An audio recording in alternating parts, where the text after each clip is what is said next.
Je viens de tuer ma sœur, ok? Je sais que je vais finir en prison à vie, ça je l'ai compris.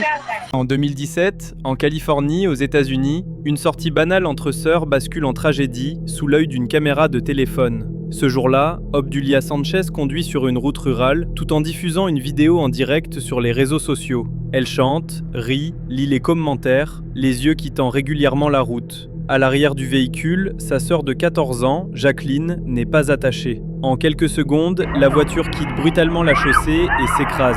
Jacqueline est éjectée du véhicule et meurt sur place. Mais la caméra, elle, continue de filmer. Au lieu d'appeler immédiatement les secours, Obdulia poursuit l'enregistrement. Les images montrent la voiture immobilisée, puis le corps sans vie de sa sœur, filmé à plusieurs reprises. Face caméra, elle lâche une phrase qui glacera les enquêteurs, comme le public. « Je viens de tuer ma sœur, je vais aller en prison pour le reste de ma vie. » Les secours sont finalement alertés, mais trop tard. L'enquête établira que l'alcool était présent dans l'organisme de la conductrice et que l'usage du téléphone a directement contribué à l'accident. Les images du direct deviennent une preuve centrale, retraçant seconde par seconde la perte de contrôle. Obdulia Sanchez est arrêtée, poursuivie pour homicide involontaire, conduite sous l'emprise de l'alcool et mise en danger de la vie d'autrui. Elle plaide coupable et est condamnée à une peine de prison avant d'être libérée sous condition quelques années plus tard. Pour beaucoup, cette condamnation semblait marquer la fin de l'histoire, mais le destin en décide autrement.